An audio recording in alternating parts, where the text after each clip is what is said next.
Why did my BIL force me to give birth in his living room? I was at my sister's house when my water broke. I asked her husband Xavier to drive me to the hospital, but he shot back. You Arabs will do anything for attention. You're not due for another month. The bathroom's down the hall. I looked over at my sister, expecting her to say something.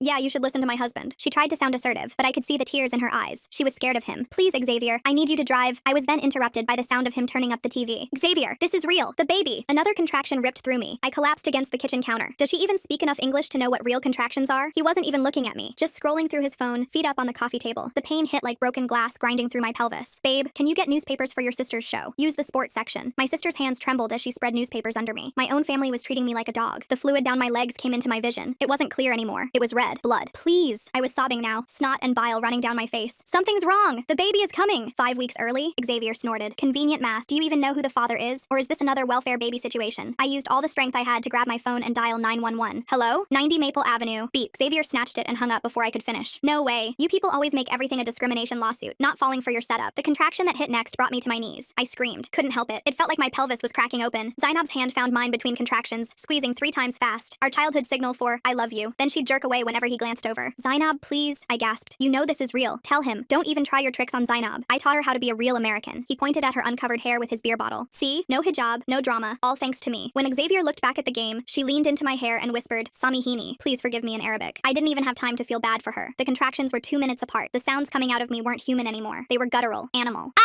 This is what happens when your kind breeds too young. Xavier cranked the volume higher. Probably don't even believe in the pull-out method. He giggled like a teenage girl. You probably even believe in that no means no BS. Ha ha ha ha ha. Blood was soaking through the newspapers now. A lot of blood, all dark red. Zainab saw it and went white. I watched as she fearfully strolled towards the window, catching the eye of our neighbor, Mrs. Ali, outside. As soon as Xavier stood up to scream when his team won, Zainab started waving like a mad woman. Help! Help! She screamed while pointing at me. Xavier's head snapped around. What the hell do you think you're doing? She froze like a deer in headlights. I just thought maybe. She could barely speak between the sobs. He grabbed her arm, hard. Upstairs. Now. No, please, I need her, I screamed, reaching for my sister. Look at all the trouble you caused. He scoffed at me while dragging Zainab up the stairs. We're gonna have a talk about loyalty. The door slammed. I heard Zainab's muffled sobs, a thud against the wall. Her crying got quieter. Then nothing. I tried crawling to the door, made it 3 feet before another contraction knocked me down. Xavier literally stepped over me to get another beer from the fridge. His shoe caught the edge of the bloody newspaper. Oh my gosh, are you still committed to this act? He sighed. When you're done with whatever this is, you're cleaning my floor. I gasped. Not at what he said, but because I felt the baby's head coming out of me. The baby's coming out. Now. Sure it is. He didn't even turn around. That's when I snapped. If he wanted a show, he'd get one. I ripped off my abaya, my leggings, everything below the waist. Fine, I'll deliver this baby on your precious leather couch. I crawled to his $5,000 sofa, the one with custom Italian leather, climbed on it, started pushing, screaming, bleeding all over his pristine cushions. What the? Get off now! His smug face morphed into horror. He could see it, the baby's head actually crowning. You're ruining everything. Zainab, get down here now. She appeared in the doorway, face swollen from crying. Drive your terrorist sister to the hospital before she ruins my entire house. He threw something at her. Car keys. Suddenly, my sister was pulling me towards the door. You can drive? 10 years, she sobbed, speeding through red lights. He took my keys 2 years ago, said I had to earn them back. The drive to the hospital was 30 minutes, but Zainab made it in 15. As soon as we made it through the hospital doors, Zainab started screaming like a maniac. She's 35 weeks, heavy bleeding. Doctors swarmed around me as they wheeled me to the ER. A nurse kept checking between my legs, whispering to the doctor. Nobody would look at me. Where's my baby? I asked. Why isn't she crying? The doctor pulled off her surgical cap. Her eyes were wet. The bleeding was too severe. Your daughter. She fought so hard, but we couldn't. I'm sorry. I'm so sorry. Zainab held me while I screamed. Not from pain this time, from emptiness. Sanan Takim, she whispered. We will take revenge. The empty bassinet sat in the corner of the room like a ghost. My eyes kept going back to it while Zainab held me and whispered Sanan Takim over and over into my hair. Her arms squeezed tighter with each word like she was trying to hold the broken pieces of me together. My whole body shook with sobs that felt like they were tearing me apart from the inside. The nurses had wheeled my daughter away 20 minutes ago, but I could still see her tiny face behind my eyelids. Zainab's tears soaked through my hospital gown as she rocked me back and forth. A knock came at the door, and a police officer walked in with a clipboard. He looked tired, and his uniform was wrinkled like he'd been on shift too long. He pulled up a chair and started asking questions in a flat voice while checking boxes on his form. Name, age, address, estimated time of labor onset. I was still bleeding through the thick hospital pads they'd given me, and every shift sent fresh pain through my body. When he asked about the father, Zainab's hand gripped mine so hard her nails dug into my palm. I told him there was no father involved and watched him write something down without looking up. He asked if I had prenatal care, and I nodded while Zainab answered for me with dates and doctor names. The officer finished his paperwork and left without making eye contact. An hour later, a woman knocked and came in carrying a thick folder. Sabina Sutherland from the hospital social services had gray hair pulled back in a bun and kind eyes behind thick glasses. She sat down and started spreading pamphlets across the bed tray about grief support groups and burial assistance programs. Her voice was soft as she explained about counseling services and financial help for families who couldn't afford funeral costs. I couldn't focus on any of the words she was saying. My brain kept sliding away from what she was talking about like it was covered in oil. Zainab took notes with shaking hands on a yellow legal pad the woman gave her. Every few minutes, she'd glance at the door like Xavier might walk through it any second. Sabina left her business card and said she'd check back tomorrow. My phone kept buzzing on the nightstand, and I could see our parents' numbers flashing on the screen. Mom called 6 times, and Dad called 4. I turned the phone face down and pulled the hospital blanket up to to my chin. The weight of having to tell them what happened felt impossible right now. I needed this bubble of just me and Zainab before the rest of the world crashed in with their questions and blame and grief. Zainab silenced her own phone when our mother's face appeared on the screen. The next morning, a different doctor came in with my chart. She was younger with dark circles under her eyes, and her scrubs had coffee stains on them. She sat on the edge of my bed and explained that the bleeding pattern and tissue samples showed clear signs of placental abruption. The placenta had torn away from the uterine wall, which cut off oxygen to the baby. She said with immediate medical attention, the survival rate was over 60%. Without it, the baby usually died within an hour. My numbness cracked and rage poured through like boiling water. Zainab went completely white and grabbed the bed rail to steady herself. We both understood exactly what those lost hours on Xavier's floor had cost us. The doctor left us alone again, and Zainab finally told me what happened upstairs after Xavier dragged her away. The thuds I'd heard were him shoving her into the wall over and over. He'd put his hand over her mouth to muffle her cries and told her she was lucky he didn't do worse. She pulled up her sleeves and showed me bruises going up both arms in different stages of healing. Yellow ones from weeks ago and purple ones from last Tuesday, and fresh red marks from yesterday. She admitted this had been happening for 3 years, but it got worse after she stopped wearing hijab to make him happy. He'd grab her wrist during arguments and twist until she cried. He'd push her into furniture and say she was clumsy when people asked about bruises. The nurse came in during afternoon rounds and mentioned that our neighbor Mrs. Ali had called the hospital 3 times asking about us. She wanted to help however she could and left her number at the nurse's station. A tiny spark of hope flickered in my chest when the nurse said Mrs. Ali saw Zainab's desperate signals through the window and was willing to make a statement about what she witnessed. The nurse brought me forms to sign requesting my complete medical records from the emergency room visit. There's something deeply unsettling about how Xavier keeps calling this woman's emergency an act while she's literally bleeding on his floor. What kind of person sees that much blood and still thinks someone's faking? I asked her to help me request the 911 recording from that day since Xavier had hung up before I could give our full address. Zainab helped me fill out the paperwork with steady hands while we focused on these small tasks instead of the crushing weight of what we'd lost. Each form felt like gathering evidence even though neither of us said it out loud. We had to decide about burial arrangements fast because of our faith requiring burial within 24 hours. I was still too weak to leave the hospital and could barely stand without help. Zainab promised she would handle everything and make sure my daughter got the dignity Xavier denied her in life. She called the mosque and arranged for the washing and wrapping while I lay in bed staring at the ceiling. Xavier started bombing Zainab's phone with texts while she was making the burial calls. First he denied everything and said I was being dramatic about normal pregnancy stuff. Then he blamed me for not being clear about how serious it was. Then he said he loved Zainab and just wanted her to come home where she belonged. I watched her face cycle through fear when his name appeared, then anger at his lies, then a terrible kind of longing for the man she thought she'd married before he showed his real face. The hospital chaplain knocked on my door while Zainab was still holding the phone. He had kind eyes and a soft voice that made me want to scream because nothing about this was soft or kind. He talked about religious arrangements and finding peace through prayer, and I just stared at the wall behind him. My baby was dead and he wanted to talk about acceptance. I couldn't even look at him. Zainab took his card when I turned away and slipped it into her pocket. She knew we'd need help even if I couldn't think about that right now. The social worker came in next with a clipboard and started asking about discharge planning. Where would I go when they released me? My apartment was 40 minutes away, and I couldn't go back to Zainab's house. Not with Xavier there. The social worker started making calls to shelters and temporary housing while Zainab sat next to me on the bed. She promised she wouldn't go home tonight either. I grabbed her hand and told her she wasn't going back to that house tonight or any night if I could help it. She looked scared about what Xavier would do, but more scared about being alone with him after what happened. She nodded and said she'd stay with me wherever we ended up. Her phone rang and it was Solange Temple from the domestic violence hotline calling us back. Zainab put it on speaker and Solange walked us through safety planning. She explained about getting a second phone Xavier didn't know about and keeping important documents somewhere safe. Zainab took notes in Arabic on the back of a hospital menu so she'd remember everything. The funeral director came by with paperwork and the costs made my stomach drop. Even the simplest infant burial was thousands of dollars we didn't have. Zainab's hands shook as she filled out forms for payment plans. We were drowning in paperwork about death when we should have been filling out birth certificates. The social worker came back and said Mrs. Ali had given her statement about what she saw. She'd actually recorded video on her phone of Zainab waving from the window and screaming for help. My heart pounded knowing we had proof, but Zainab went pale thinking about the whole neighborhood finding out about Xavier. Detective Bennett Thorne arrived in the afternoon to take our formal statements. He was tall and serious and wrote down everything in a small notebook. He asked specific questions about the 911 call and how Xavier took my phone and hung up. He wanted to know exactly what Xavier said and did. Zainab kept looking at her hands while she answered his questions. She was stuck between telling the truth about my baby and staying loyal to her husband. The detective wrote down every word and said he'd be in touch. After he left, my body crashed hard. The stitches burned like fire and my breasts were rock hard with milk for a baby who wasn't here. I couldn't stop bleeding and the nurse said that was normal, but nothing felt normal. Zainab helped me to the bathroom and held me up while I sobbed. The physical pain matched what was happening in my heart. Everything hurt. 3 days later, a small group of women from the mosque came for the burial. They wrapped my daughter in white cloth with gentle hands while saying prayers I couldn't understand through my tears. I only stayed for a few minutes before the grief got too heavy and I had to leave. Zainab stayed to say the prayers I couldn't manage. She held my hand at the grave and whispered that she'd make sure our daughter was never forgotten. On the way back to the shelter, my phone buzzed with a bank alert. Xavier had removed Zainab from their joint accounts and credit cards. She stared at the screen in shock. 10 years of marriage and he'd cut her off with one phone call. She had no money and no way to get to anything she'd saved over the years. Her whole life was in that house and now she couldn't even buy groceries. The shelter was a converted church basement with cots lined up in rows. Other women sat on their beds with their kids and their own stories of running away. Zainab and I got beds next to each other and she helped me lie down carefully because everything still hurt. She kept checking her phone hoping Xavier would change his mind, but all she got were angry texts calling her a traitor. The shelter coordinator gave us vouchers for clothes from the donation closet since we'd left with nothing. Zainab picked out plain things that wouldn't draw attention while I just grabbed whatever fit over my swollen body. Nothing felt real. We were picking out dead people's donated clothes while my milk leaked through my shirt for a baby I'd never feed. That night Zainab couldn't sleep and neither could I. We lay on our cots listening to kids crying and women whispering on phones to lawyers and family members. She reached across the space between our beds and grabbed my hand. We didn't need words. We both knew everything had changed, and there was no going back. Xavier kept calling her phone until she finally turned it off. The silence was worse than the ringing. The next morning, a woman named Solange from the shelter's legal team knocked on our door holding a thick folder and a box of tissues. She sat down with us in the tiny counseling room and started pulling out forms for emergency food stamps and cash assistance. Her hands moved fast across the papers while she explained how protective orders worked and what evidence we'd need. Zainab kept nodding and taking notes on the back of an envelope she found in her pocket. I could see her hands shaking, but her eyes looked different now, not scared anymore, just tired and angry. Solange showed us how to fill out each form and where to sign. She gave us prepaid cards for groceries and explained we could get them refilled every month. Zainab asked questions about the protective order process and whether Xavier could fight it in court. Solange said he could try, but with the evidence we had, it would be hard for him. 2 days later, I had my follow-up appointment at the hospital. The doctor pulled up my chart on her computer and turned the screen so we could both see it. She pointed at the ultrasound images from that night showing where the placenta had torn away from my uterus. She explained that with placental abruption, every single minute matters for the baby's survival. The longer the delay, the less oxygen the baby gets. I pulled out my phone and asked if I could record her explanation. She nodded and repeated everything slower this time. She said with proper medical care within the first hour my daughter might have survived. But after 3 hours with heavy bleeding, the chances dropped to almost zero. Zainab sat next to me getting paler with each word. Her guilt was turning into something else, something harder and colder. The doctor printed out copies of everything and signed a statement about the timeline. That afternoon, a package arrived at the shelter addressed to me. Inside were the 911 call records from that night. The transcript showed my call at 8:47 p.m. lasting 12 seconds before disconnection. Then dispatch tried calling back at 8:48 p.m. but the call was blocked. Seeing it printed on official county letterhead made it real in a way nothing else had. Zainab read it over my shoulder 3 times. Each time her jaw got tighter. We made copies at the shelter's office and added them to our growing evidence folder. The next morning, my phone started blowing up with notifications. Xavier had posted on Facebook calling me a welfare queen who faked a medical emergency for attention and lawsuit money. He wrote that I probably wasn't even pregnant and just wanted to scam his family. His friends were commenting things about how immigrants always play the victim card. One guy wrote that we come here and immediately start looking for ways to sue real Americans. Another said this is why we need stronger deportation laws. Solange came to find us when she heard me crying. She looked at my phone and immediately told me to start taking screenshots of everything. Don't respond to anything she said. Don't defend yourself. Just document. I spent the next 4 hours screenshotting every post and comment. Xavier kept posting new things about how I was probably on welfare before I even met his family. His cousin posted that she always knew something was off about me. His work friends were sharing articles about false discrimination lawsuits. Zainab sat next to me watching me work. She saw her husband's public face for the first time. The same man who called himself progressive at dinner parties was letting his friends write the most racist stuff I'd ever seen. She kept saying she didn't know he had friends like this, but I could tell she was lying to herself. How did the hospital get that ultrasound data to show exactly when the placenta tore away? The way they can track those medical timelines down to the minute makes me wonder what other evidence might be stored in those hospital computers that could help them. The next day, we went to the courthouse to file for an emergency protective order. Zainab's hands shook so bad she could barely hold the pen. The clerk had to help her fill out the sections about the abuse. She had to write down dates and incidents going back 2 years. Times he grabbed her, times he threw things, times he locked her in rooms. The clerk said they would try to serve Xavier at his office since that's where he'd have to sign for it. We both knew once he got those papers, everything would get worse before it got better. 3 days passed with no word about the protective order. The process server went to Xavier's office 3 times, but his secretary kept saying he was in meetings. The 4th time, she said he was traveling for business, even though Zainab knew he was home because she'd seen his car in their driveway when we drove past. The frustration was eating at us. We were following all the rules and doing everything legally, but he was still finding ways around it. Meanwhile, we were sleeping in a family shelter room with paper-thin walls and no privacy. Detective Thorne called asking if we had any photos from inside the house that night. He needed pictures of the blood on the couch and carpet to document the scene. I had to sit there and describe every detail while he took notes. Where exactly was I when my water broke? How much blood was on which cushion? What position was I in when the baby started coming? Zainab broke down completely when he asked about the newspapers Xavier made her put under me. She kept apologizing for not taking pictures, but who thinks about evidence when their sister is dying on the floor? That night, we had our first real fight since everything happened. I wanted to call our parents and tell them everything. She begged me not to. She said it would kill our mother to know what happened. I got so mad I threw my pillow across the room. How could she still be protecting everyone else's feelings when her husband let my baby die? She started sobbing about family shame and what people would say. We ended up holding each other and crying until we couldn't anymore. Both of us too broken to stay angry. The next morning, the shelter coordinator offered us our own room instead of just the emergency cots. It was small, but it had a door that locked and our own bathroom. Zainab hesitated when they asked if she wanted to get her things from the house. She started listing everything she'd have to leave behind. Her wedding album, our grandmother's gold jewelry she'd been saving, the prayer rug our father gave her. She knew if she tried to go back for anything, Xavier would destroy it all just to hurt her. 3 days later, the records office called saying the death certificate was ready for pickup. The drive there took 20 minutes but felt like hours with Zainab gripping the steering wheel, so tight her knuckles went white. The clerk behind the desk handed me the envelope without looking up from her computer. Just another piece of paper to her. To me, it weighed more than my daughter ever did. Official cause of death, placental abruption, secondary to maternal trauma. Translation, Xavier killed my baby. My legs gave out right there in the lobby. Zainab caught me before I hit the floor and half carried me to the car while I sobbed so hard I couldn't breathe. She drove us back to the shelter while I clutched that paper and screamed into my hands. When we got to the hospital parking lot for my follow-up appointment, Xavier was there leaning against his truck. My whole body went cold. He started walking toward us fast, his face twisted with rage. Zainab grabbed my arm and pulled me toward the entrance, but he was gaining on us. That's when the security guard stepped between us. Xavier stopped short, his hands balling into fists. The guard's hand moved to his radio. Xavier backed up slowly, pointing at us the whole time before getting in his truck and peeling out. Zainab's hands shook for an hour after that. Back at the shelter, Solange pulled out a basic flip phone from her desk drawer. She showed us how to turn off location location services on our regular phones and check for tracking apps. Xavier had installed 3 different ones on Zainab's phone without her knowing. Solange taught us about digital footprints and how abusers use technology to stalk. She gave us the flip phone for emergencies only, a number Xavier wouldn't know. Zainab took notes on everything, asking questions about VPNs and secure messaging apps. 2 days later, we met with Yvette Sumner in her downtown office. She specialized in civil cases against abusers. The wrongful death suit paperwork sat heavy on the conference table. Suing family felt wrong even though Xavier wasn't really family anymore. Zainab kept wringing her hands, worried about what would come out during discovery. All the times she didn't call police, all the times she stayed. Yvette explained we had a strong case, but warned us civil court was different from criminal. Lower burden of proof, but also lower consequences. Money, not jail time. The protective order finally came through a week later. The process server found Xavier at his gym and served him in front of everyone. The judge granted a 2-week temporary order until the full hearing. Zainab knew from experience that paper didn't stop fists. She'd had 3 restraining orders before. Each time Xavier found ways around them, but at least now violating it would be a crime. Something on his record. The next morning, Xavier's company called him in for an HR meeting. Someone had forwarded his social media posts celebrating putting terrorist baby killers in their place. Company policy violations. He wasn't fired but got an official warning. Any more incidents and he'd be terminated. Zainab felt guilty even though she hadn't reported him. It was probably Mrs. Ali or someone from the hospital. My first therapy appointment was with a specialist who understood baby loss and domestic violence. The session left me exhausted, but somehow lighter, like I'd been carrying rocks in my chest and finally put a few down. The therapist gave me worksheets about grief and trauma. Zainab sat in the waiting room the whole time, looking at me with hope when I came out. Maybe healing was possible. Maybe we could both get through this. That night, my body betrayed me again. My breasts were hard and hot, leaking milk for a baby who would never drink it. The physical pain felt like mockery, empty arms and a full chest. Zainab researched remedies online and came back with cabbage leaves and ice packs. She helped me stuff the cold leaves in my bra without saying anything, just gentle touches and quiet determination. She brought me pain medicine every 4 hours and helped change the soaked breast pads. Detective Thorne called the next afternoon with news. He'd gotten the full 911 audio from that day. You could hear everything. Me begging for help. Xavier in the background saying, "Not falling for your setup," before the line went dead. The evidence was building, but he warned us proving criminal liability was still hard. Prosecutors wanted slam dunks, not complicated family cases, but the recording would help with the civil suit at least. That evening, Zainab's phone buzzed with a text from an unknown number. Xavier was gathering character witnesses for the hearing. His boss, his gym buddies, even his mother who hadn't spoken to him in years. He'd hired a good lawyer too, someone who specialized in defending men accused of domestic violence. The fear spiked again, but we were getting better at channeling it into action. Zainab started a notebook documenting everything. Times, dates, witnesses. She took photos of my medical records and backed them up in 3 different places. We weren't going to be caught unprepared again. The shelter room was smaller than Xavier's bathroom. 2 narrow beds with thin gray blankets, a shared bathroom down the hall that smelled like bleach and old pipes. Zainab stood in the doorway holding 1 black duffel bag while 10 years of marriage stayed behind in that house. She kept touching her bare ring finger like she was checking if this was real. The shelter worker showed us the common kitchen and the curfew rules and the panic button on the wall. Other women moved through the halls with the same empty look in their eyes. That first night, Zainab woke up crying 4 times, and each time she reached for a husband who wasn't there before remembering why. Yvette came by the next morning with folders and legal papers spread across the tiny desk. She explained that if we went after Xavier in civil court, his lawyer would dig into everything. Our immigration papers, our family back home, every job we ever had, every mistake we ever made. They'd twist our whole lives into weapons against us. She showed us examples from other cases where women got torn apart on the stand. I looked at the papers and then at Zainab, who was still touching that empty ring finger. My baby deserved justice, even if it meant they'd drag us through hell to get it. We signed the papers. Solange started coming 3 times a week to practice for the protective order hearing. She'd pretend to be the judge and make Zainab tell her story over and over. Every time Zainab would start strong, but then add little words to soften it. Instead of saying Xavier hit her, she'd say he got upset and things got physical. Instead of saying he controlled the money, she'd say they had different ideas about finances. 10 years of training to never make him look bad was hard to break. Solange would stop her and make her start again with just the facts. No apologies, no explanations, no protecting him. Court day came 3 weeks later, and my whole body remembered that night the second I saw Xavier in the hallway. He wore a suit that cost more than we'd spent on food in a year, and his lawyer looked like he ate people like us for breakfast. The blood, the pain, the baby who never got to breathe, it all came rushing back. Why does Xavier's lawyer specialize in defending men accused of domestic violence? That seems like such a specific career choice. Makes me wonder what kind of person builds their whole practice around keeping violent men out of trouble while their victims suffer. I couldn't breathe right and my hands started shaking. Zainab grabbed my hand and squeezed 3 times fast, our old signal, and I forced myself to stay standing. Inside the courtroom, Xavier's lawyer went after us like we were criminals. He called me manipulative and desperate for attention. He said Zainab was mentally unstable and making things up for sympathy. He twisted every single fact into something ugly. When Zainab said Xavier wouldn't let her drive, the lawyer said she was too emotional to be trusted with a car. When I said Xavier refused to call 911, the lawyer said I was being dramatic about normal pregnancy discomfort. I bit my tongue so hard it bled to keep from screaming at his lies. Zainab kept starting to dissociate, that blank look she'd get when Xavier would scream at her, and I'd squeeze her hand to bring her back. Then Mrs. Ali appeared on the courtroom screen through video link from Pakistan where she was visiting family. The judge played her footage from that night and you could see everything. Zainab at the window waving her arms and screaming for help while Xavier was distracted. Her desperate signals, her tears, the terror on her face. The judge's expression changed completely watching it. For the first time since this started, someone in authority actually saw what happened to us. The judge took 20 minutes to decide, but it felt like 20 hours. She granted a 6-month protective order but said criminal charges were up to the DA's office to pursue. It wasn't everything we wanted, but it was something real. Zainab started crying with relief that she had legal permission to stay away from him. 6 months where he couldn't come near us or call us or send his friends to check on us. 6 months to figure out how to build a life without him. Outside the courthouse, Xavier walked past us with his lawyer and muttered something just loud enough for us to hear, but quiet enough that his lawyer could claim he said nothing. nothing. I pulled out my phone fast and started recording while Zainab froze completely. 10 years of training to pretend she didn't hear his insults taking over. His lawyer grabbed his arm and pulled him away, but I saw that look in his eyes. This wasn't over for him. 3 days later, Detective Thorne called while we were eating breakfast in the shelter kitchen. The DA was reviewing charges for interfering with emergency services. He warned it could take months and might not result in any jail time, but at least they were taking it seriously. He said the video from Mrs. Ali helped a lot and they were building a case. After he hung up, I stared at my phone thinking about my baby and whether any of this would bring her back. The complete medical report arrived 2 weeks later in a thick envelope that felt too heavy for what it meant. Page after page of medical terms, but one line stood out clear as day. With immediate medical intervention, my daughter had a 70% chance of survival. 70%. She could have lived if Xavier had just let me go to the hospital. The numbers felt like a knife twisting in my chest, but also like ammunition for our case. Zainab helped me make copies and file them with all our other evidence, building our paper trail of everything he took from us. 2 days later, Yvette called us into her office and spread out a thick stack of papers across her desk. She pointed to each section with her pen while explaining that she was filing an official notice to pursue wrongful death claims against Xavier. The legal terms made my head spin, but one thing was clear when she looked up at us with serious eyes. She said the depositions would be brutal and public. Xavier's lawyer would try to tear us apart on the stand. They'd dig into my past and my family and anything they could use against us. Zainab grabbed my hand under the table. We both nodded at the same time. This might be the only real consequence Xavier would ever face. The next week, I sat in a small office with beige walls and a tissue box on the side table. The therapist had kind eyes, but I couldn't look at her when I finally said what had been eating at me. I told her about the dreams where I hurt Xavier. Not just hurt him, but really bad stuff that scared me when I woke up. Sometimes I'd be driving and imagine running him over with my car. Other times, I'd picture myself with a knife doing things that made me sick to think about. My hands shook as I described how detailed these fantasies got. The therapist didn't look shocked or disgusted. She helped me understand that this rage was normal after what happened. Meanwhile, Zainab started seeing her own therapist twice a week to work through 10 years of Xavier's abuse. Back at the shelter, we had to be in by 8 every night or lose our beds. The kitchen was shared with 12 other families and you had to sign up for cooking times. Every morning meant filling out more paperwork for food stamps or housing assistance or medical coverage. The caseworker's office smelled like old coffee and desperation. Zainab would cry in the bathroom sometimes about needing charity. She'd been raised to never take handouts, and now we were living off them. The shelter gave us toothpaste and shampoo in little bottles like a hotel, but nothing about this felt temporary. 3 weeks into shelter life, I was walking back from the grocery store when I saw Xavier's car creeping along behind me. He drove so slow that other cars honked at him, but he just kept following me for 6 blocks. When I ducked into a pharmacy, he parked right outside and waited. I called the police from inside the store, but by the time they showed up, he was gone. The next day, he showed up at the same grocery store where we shopped. He'd walk past our aisle real slow, then circle back again, always staying just far enough away that it looked like coincidence. The third time it happened, Zainab took a video on her phone. We brought everything to the police station and filed another report. The officer looked tired as he explained that without clear proof of intent, they couldn't arrest him for shopping at the same store. The protective order said he couldn't come within 500 feet, but he always stayed at 501. He knew exactly where the line was and danced right along it. The system had so many holes and he'd found them all. We started shopping at different times and taking different routes home. Every car that drove too slow made my heart race. Every footstep behind us made Zainab grab my arm. On Thursday nights, I started going to a support group at the community center. The room had uncomfortable plastic chairs arranged in a circle and a coffee pot that was always empty. Other parents sat there with the same hollow look in their eyes. One woman lost her baby because the hospital sent her home saying it was false labor. Another couldn't afford the ambulance ride when her water broke early. A man's wife died because the emergency room was full and they waited 6 hours. Each story felt like mine, but different. Medical neglect came in so many forms. Poverty made it worse. Nobody there had money for lawyers except me, and that was only because Yvette worked on contingency. For the first time since losing my daughter, I didn't feel completely alone. When the meeting ended, Zainab was waiting outside in the car we'd borrowed from the shelter. She had tears in her eyes, but they were proud tears. That weekend, we sat on the shelter bed with a small cardboard box between us. Inside was the tiny hospital bracelet with baby girl written on it, the purple outfit I'd bought at a thrift store when I found out I was having a girl, 3 ultrasound photos from my second trimester when everything still seemed possible. Zainab had printed out the one good photo she took of me pregnant where I was smiling and didn't know what was coming. We added a letter I wrote to my daughter telling her how much I loved her even though we never met. The box sat next to our growing pile of case files and evidence folders on the small shelf by our bed. Grief and justice tangled together in everything now. Monday morning, we walked into Yvette's office for another meeting about discovery documents when my phone started buzzing. The screen showed a number I recognized from the DA's office. Zainab held my hand as I swiped to answer both of us, ready for whatever comes next. Thanks for tagging along while I wondered and explored all this stuff today. Definitely been an interesting little journey. Until next time, subscribe for more content like this.